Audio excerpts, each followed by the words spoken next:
읽은 본문으로 반드시 열매로 맺어짐을 기억하라라는 제목으로 오늘 말씀을 나누겠습니다.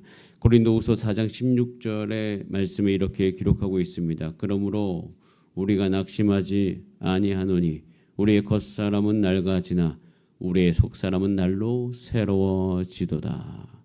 우리의 겉사람은 낡아질 수 있습니다. 그 낡아짐 가운데 우리의 마음도 함께 낡아질 때가 있습니다. 그러나 이야기합니다. 우리 그리스도인들은, 하나님의 백성들은 우리의 겉사람이 낡아진 것을 받아들이는 인생을 살아갑니다. 그리고 그 받아들임 안에 오히려 예수 그리스도와 동행한 우리의 삶 가운데 우리의 영원한 생명, 그이 나타나는 속사람은 날로 새로워질 것입니다. 이 은혜를 다윗이 누립니다. 오늘 본문 1절에 보면 다윗이 죽을 날이 임박했다라고 되어 있습니다. 죽을 날이 임박했다. 다윗은요, 그의 인생의 끝에 노년에 자신의 약함을 온전히 인정을 합니다. 즉 겉사람이 낡아지는 것을 받아들였다는 것이에요. 즉 자신의 힘이 빠지는 것을 그렇게 두려워하지 않았습니다. 여러분, 우리가 인생을 살아가면서 우리 육체의 힘이 빠질 때가 있습니다. 그때 두려워하지 마시기를 바랍니다. 오히려 예수 그리스도 안에서 그것을 받아들이시기를 바랍니다. 그러면 하나님께서 다윗에게 주셨던 그 은혜대로 오히려 속사람이 날로 새로워지는 은혜를 누릴 수 있습니다. 그러다 보면요, 우리 삶 가운데 두려움보다는 소망을 갖게 되어져요. 그 소망을 갖는 다윗의 삶 가운데 우리가 무엇에 집중해야 되는지, 자, 2절 말씀에 나와 있어요. 같이 한번 읽어봅니다. 시작. 내가 이제 세상 모든 사람이 가는 길로 가게 되었느니 너는 힘써 대장부가 되라. 솔로몬에게 이렇게 얘기합니다. 나는 모든 사람이 가는 길로 가게 된다. 나는 왕이었지만 나는 원래 왕이 아니었고 결국 나를 세우신 분이 하나님이시고 하나님께 모든 걸 순복하는 고백을 하게 되는 것이죠. 나는 이렇게 하나님께 기름 부음 받아서 왕이 되었고 또 그 가운데 하나님의 도우심으로 왕을 잘 마칠 수 있었고 순간에 나의 연약함을 헐면아마 그 왕권이 박탈되어지는 일도 잠시 있었지만 결국 하나님께서 다시 온전히 회복시켜 주셨다. 이렇게 하나님 안에서 모든 사람이 가는 길, 즉 나도 그 모든 사람과 똑같이 하나의 인간에 불과하다. 우리도 그렇게 모두가 가게 될 것이다. 그러나 그 모든 가는 길 가운데 너는 힘써 대장부가 될지어다. 삶의 끝까지 하나님의 강함이 머물기를 소원할지어다 라고 이야기하는 거예요. 그러니까 힘써 대장부가 그럼 되는 길이 뭐예요? 자, 그것은 3절에 나와 있죠. 내 하나님 여호와의 명령을 지켜 그 길로 행할지어다. 즉 힘써 대장부가 되는 일은요, 다른 어떤 것이 아니라 하나님의 말씀을 끝까지 붙드는 것입니다. 우리의 삶도요, 대장부가 되는 길은 하나님의 말씀을 붙드는 것이에요. 온전한 어머니가 되는 길도 말씀을 붙드는 것이요, 온전한 아버지가 되는 것도 말씀을 끝까지 붙드는 것이며, 우리에게 부어주신 직분을 우리가 할 수 있는 이유는 하나님의 말씀을 끝까지 붙드는 것이에요. 그래서 3절에 보면, 우리 3절 말씀은 같이 한번 읽어볼까요? 시작. 네, 하나님 여호와의 명령을 지켜 그 길로 행하여 그 법률과 계명과 율례와 증거를 모세 율법에 기록된 대로 지키라. 그래야면 내가 무엇을 하든지 어디로 가든지 형통한다고 되어 있어요. 자, 이 형통은요, 지혜. 솔로몬이 이제 지혜를 구하지 않습니까? 우리 너무나도 유명한 말씀, 너 무엇을 줄까? 지혜를 구했다라고 이야기하는 그 지혜와 이 형통이 같은 의미를 갖고 있어요. 즉 지혜로 말미암아 우리의 인생을 이길 수 있는 형통함을 누리는 것입니다. 다윗은 이것을 분명히 알았어요. 강함이 무엇인지. 그래서 솔로몬에게 이것을 당부하는 거예요. 언제? 다윗이 죽을 날이 임박할 때. 언제? 내가 세상 모든 사람과 똑같은 길로 가게 된다는 것을 깨달을 때, 그때 여전히 그 마음 속에서는 내가 하나님의 말씀을 붙들어야 된다. 그리고 반드시 우리 자녀도 하나님의 말씀을 붙들어야 된다. 여러분 인생이 하나님의 말씀에 대한 신뢰가 있음을 여러분들도 여러분의 삶을 통해서 드러내시기를 바랍니다. 여러분 그렇게 여러분 인생이 그것을 드러내는 인생 되고 여러분 자녀들에게도 여러분이 그렇게 살았음을 보여주시기를 바랍니다. 지혜가 임하여 인생의 문제가 반드시 해결될 것이다. 그러니 너는 말씀에 인생을 걸어라. 그러면 반드시 하나님께서 하신 말씀을 확실하게 이루실 것이다. 이 말씀대로 반드시 이루어집니다. 다윗은 그것을 드러내는 것이죠. 자, 이 아주 중요한 이 원리 안에서 오늘 다윗이 죽은 이후에 정확하게 두 갈래의 길이 분명히 있음을 보여줍니다. 이 두 갈래의 이야기를 쭉 들으면서 그럼 나는 오늘 어떤 길을 선택할 것인지를 우리 가운데 선택할 수 있도록 성경은 도와주고 있죠. 두 갈래의 길이 있죠. 요압에 대해서는 이제 요압은 자기가 힘이 있는 듯해서 그 힘을 가지고요. 어떻게 살았냐면 자기 원수를 갚는데, 자기 감정을 푸는데, 자기 복수심을 해결하는데 그 인생을 썼어요.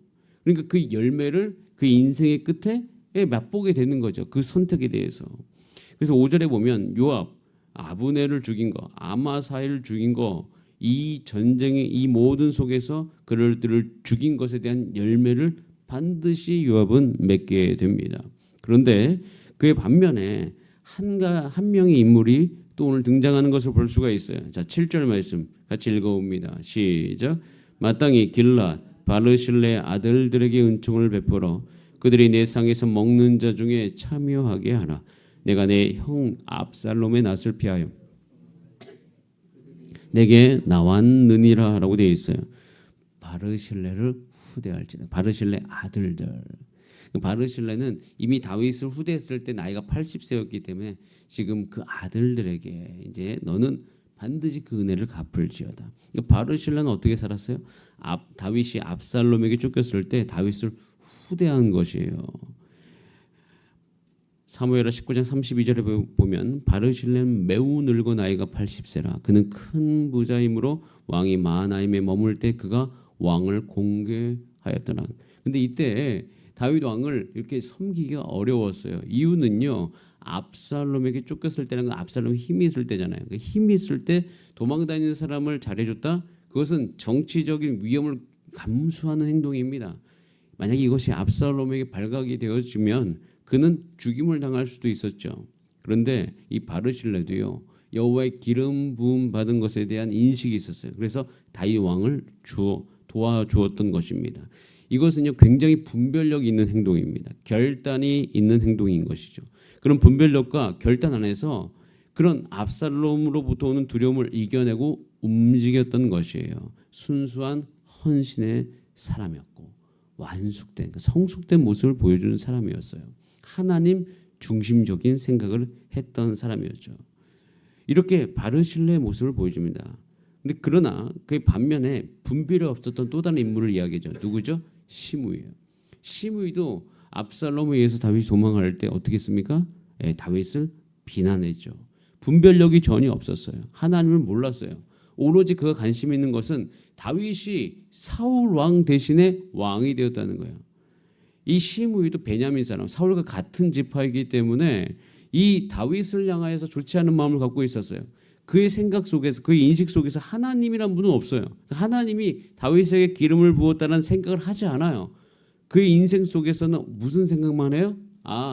다윗이 자기 지파에 소속된, 자기 지파 출신인 사울왕 대신에 왕이 되었다는 것만 생각하는 거죠. 그래서 다윗 왕은 적이다라고 얘기하는 거예요. 하나님의 편에 서지 못한 시므이. 결국에는 그는 어떻게 됩니까? 결국에는 나중에 죽임을 당하게 됩니다. 여러분 이렇게 두 갈래의 길이 분명히 바르실레의 길이 있고요. 요압과 시므이가 같은 길이 있어요. 그런데 이 두 사람들이 본인들이 자신의 인생 속에서 선택했던 그 모든 선택은요. 자 10절에 보면 다윗이 누워 다윗성에 장사되었습니다. 죽었습니다. 다윗이 죽은 이후에 열매를 맺게 되어져요. 여러분 인생 가운데 오늘 선택한 여러분의 선택은 반드시 열매를 맺습니다. 여러분이 한 말도 반드시 열매를 맺습니다. 그렇기 때문에 함부로 말하지 마시고 함부로 선택하지 마시고 함부로 하지 마시며 여러분 주 앞에서 기도하고 말씀을 읽고 하나님의 말씀대로 행한 여러분 되시기를 바랍니다. 그래야 돼요. 하나님의 말씀대로 행하고 결국엔 다윗이 이야기한 걸 생각했던 솔로몬은요. 자 12절에 보면 이렇게 되어 있어요. 우리 12절 말씀 읽습니다. 시작. 솔로몬이 그의 아버지 다윗의 왕위에 앉으니 그의 나라가 심히 견고하니라. 심히 견고하다, 흔들리지 않는다. 얼마나 견고했길래 심히 견고하다는 말을 씁니까? 다윗의 말대로 견고합니다. 이런 말씀대로 가면 견고할 것이에요. 흔들리지 않을 것입니다. 흔들리지 않고 우리는 견고히 설 수 있습니다. 자, 그런데 이제는 흔들리는 사람들의 이야기가 또 나옵니다. 누가 나오죠? 아도니아가 나와요. 그는 흔들리고 있어요. 자기가 왕이 될 줄 알았는데 솔로몬이 왕이 되고 나니까 흔들리고 있어요. 자, 흔들리는 사람의 특징이 무엇입니까? 살 길을 찾는다는 거죠.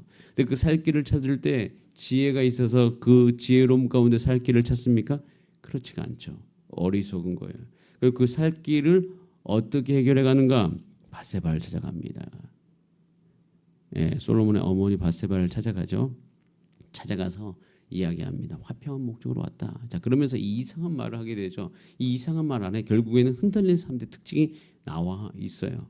자, 15절 말씀을 읽어보고 우리도 이 흔들리는 요소들이 우리 삶 가운데 제거되기 위해 기도합시다. 15절 시작.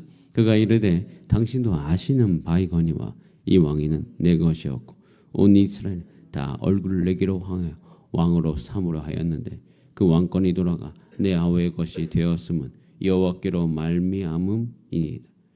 이상한 말. 첫 번째, 이 왕위는 누구 거였다? 내 것이었다. 한 번도 자기 것인 적이 없습니다. 이스라엘 왕권이 누구로부터 말미암은지를 전혀 모르는, 하나님에 대한 지식이 없는 거예요. 이 왕위는 내 것인데 여호와께서 바꾸셨다, 그런 적이 없습니다. 자기 것인데 여호와께서 뺏어갔다, 그런 적이 없습니다. 이미 자기 것이 아니었던 것이에요. 그런데 아도니아는 모릅니다. 하나님을 모를 뿐만 아니라 이게 너무나도 자기 중심적인 이야기라는 것이에요. 여러분, 우리의 모든 것은 다 하나님의 것임을 기억하시기 바랍니다. 이스라엘은 하나님의 것이에요.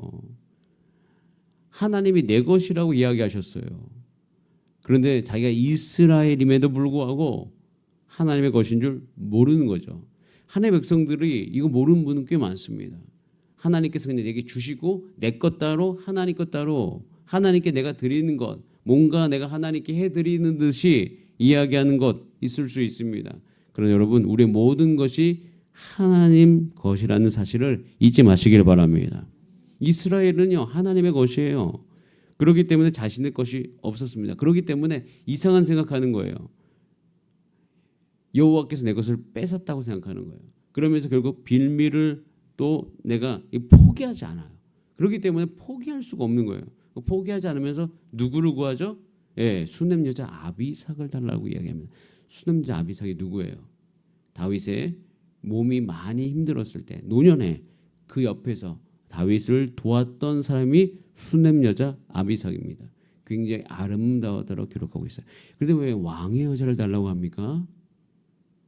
이 왕의 여자를 달라고 한다는 것은 왕권에 대한 미련이 있는 거예요. 왕의 여자를 내가 취했다는 것은 자기도 왕이다라는 거예요. 왕처럼 대우해달라는 거예요. 이럴 수가 없는 거죠. 흔들리고 있는 사람들의 특징이에요. 하나님을 모르고 내 것을 빼앗기듯이 이야기하고 결국 다시 내 것을 차지하기 위해서 나가는 모습을 볼 수가 있습니다. 그 안에 하나님에 대한 지식도 없고 순복함도 없는 것이죠. 결국 그러다 보면 그 열매를 맞이하게 됩니다. 아도니아가 어떻게 되죠? 결국 죽게 됩니다. 이렇게 이 뒤의 이야기는 자신의 열매를 맛보는, 결국엔 그 열매대로 죽어간 사람들의 이야기를 하죠. 아도니아 죽고 요압도 죽고 시므이도 그 말을 지켰어야지. 3년이 지나고 난 다음에 이제 좀 괜찮으려 자기의 생각을 움직였다가 죽게 되었습니다. 여러분, 우리의 삶 가운데 한 가지 분명한 사실, 여러분, 우리의 말씀, 하나님의 말씀대로 살아가면서 말씀의 열매를 맺은 여러분의 삶이 되시기를 바랍니다. 말씀으로 나오지 않는 여러분의 생각도요, 여러분의 생각도 열매를 맺을 수 있어요. 여러분의 선택이 열매를 맺을 수 있어요. 그러면 우리는 조심스럽게 살아가야 되죠. 내가 오늘 하는 말, 내가 오늘 하는 선택이 열매를 맺게 되니 여러분, 이 모든 것들도 하나님의 말씀으로 말미암아 살아갈 수 있도록 도와주시옵소서. 내가 하는 선택도 열매를 맺으니 하나님 그 선택을 온전히 할 수 있도록 나를 도와주시옵소서. 그렇게 함께 기도하는 저와 여러분의 삶이 되시기를 간절히 소원합니다. 저도 이 말씀을 묵상하면서 궁극적으로는 하나님 우리 교회 후반기 사역도 하나님의 말씀에 의지해서 해나가기를 소원합니다. 나의 인생도 하나님의 말씀을 말미암아 살아가기를 소원합니다. 반드시 열매를 맺게 되리니 하나님의 주권으로 하나님의 다스리심으로 온전한 열매를 맺게 하여 주시옵소서. 그렇게 기도하는 오늘 이 새벽 되시기를 소원합니다. 우리 다음 함께 기도하시겠습니다. 이 시간 기도할 때 주여 나의 삶이 열매를 맺을 겁니다. 그러나 주여 나의 삶은 겉사람은 날로 후패하나 속사람은 날로 새로워진 열매를 맺게 하여 주시고 두려움은 떠나가게 하여 주시고 오늘 주님 한 분만을 바라보게 하여 주시옵소서. 이렇게 기도하시고 또 오늘은 김영호 권사님이 수술을 하십니다. 그래서 수술한 모든 과정 가운데 하나님께서 도와주실 수 있도록 함께 중보 기도해 주시기를 바랍니다. 세브란스 병원에서 오전 9시에 수술을 하십니다. 하나님께서 도와주시고 모든 하나님의 그 인도하심으로 넉넉히 승리하게 하여 주시옵소서. 우리 다 함께 이 시간 주여 한번 부르신 다음에 합심으로 기도하시겠습니다. 주여